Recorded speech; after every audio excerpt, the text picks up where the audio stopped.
The garage door opens. She grabs her suitcase, tired from the flight. The kitchen is dark. She doesn't check the corners. Why would she? This is her home, safe, familiar. But as she sets down her bag, she hears breathing. Not hers. Before she can turn, the first blow hits the back of her skull.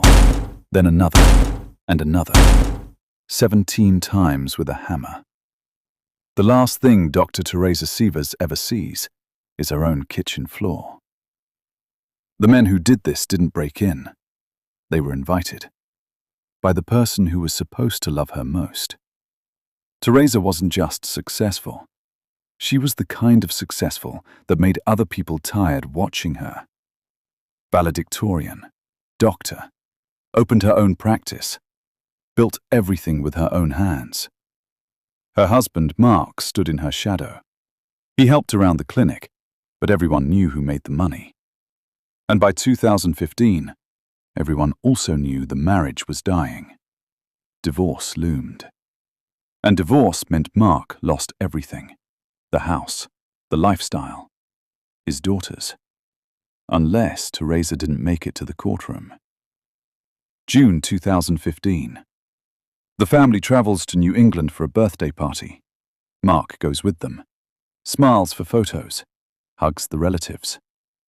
But while he's building an alibi 3 states away, 2 men fly to Florida. Their names mean nothing yet. Curtis Wright, Jimmy Rogers. They buy burner phones with cash. They send encrypted messages that will never be seen. And someone gives them the code to the Severs home alarm. The morning of June 28th, they walk right in, disable the system, check the rooms, then leave. Come back later and wait. 10:50 p.m. The airport cameras capture Terresa rolling her suitcase through the terminal. Tired traveler, ready for bed. 11:19. A silver Lexus turns onto Jarvis Road. The garage opens. The kitchen door closes behind her, and then the screaming starts. But not for long. The attack was systematic. Hammer blows concentrated on one spot, over and over. Not rage, mechanics.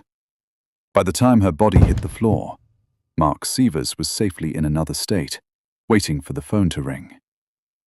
The scene looked like a robbery. Drawers open, door jimmied. But the staging was sloppy. Nothing valuable was taken. The alarm was disabled with a code, not force. And the husband? He reported her missing. He played the grieving widower at the funeral. But he never asked detectives one simple question. How did my wife die? Every real victim's family asks. He didn't. Then the evidence started surfacing. GPS put Wright and Rogers in Bonita Springs that night. Walmart surveillance caught them buying supplies. Burner phone records created a spiderweb of calls, leading back to one number. And when investigators checked the finances, they found Terresa carried $4.4 million in life insurance. Mark was the beneficiary. Computers from the home were wiped clean after her death. Not damaged, not lost. Wiped. February 2016. Mark Severs is arrested.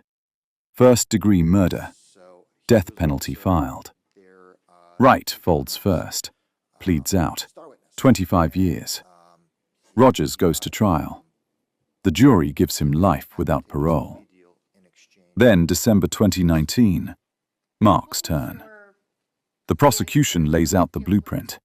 The money, the burner phones, the encrypted apps, the alarm code, the wiped hard drives. The jury deliberates, returns in hours. Guilty. Death row. Case closed. Except it wasn't. October 2025. An appeal hearing. The room is quiet. Jimmy Ray Rogers takes the stand, the man who swung the hammer 17 times. He looks at the court, and he says words no one expected. Mark Severs had nothing to do with it. He's innocent. Silence. The prosecution objects. They point to the mountain of evidence, the GPS, the calls, the motive. But the doubt is planted. Was Rogers lying, protecting someone? Or did an innocent man spend years on death row while the real mastermind watched? The courts will decide. But Teresa's daughters, 10 and 7 years old when their mother was murdered, are still waiting. Growing up without parents, raised by their grandmother, haunted by a question that may never have an answer. If the man who killed their mother now says their father didn't do it, who did? They lost their mother to a monster, and for years they believed the monster was their father.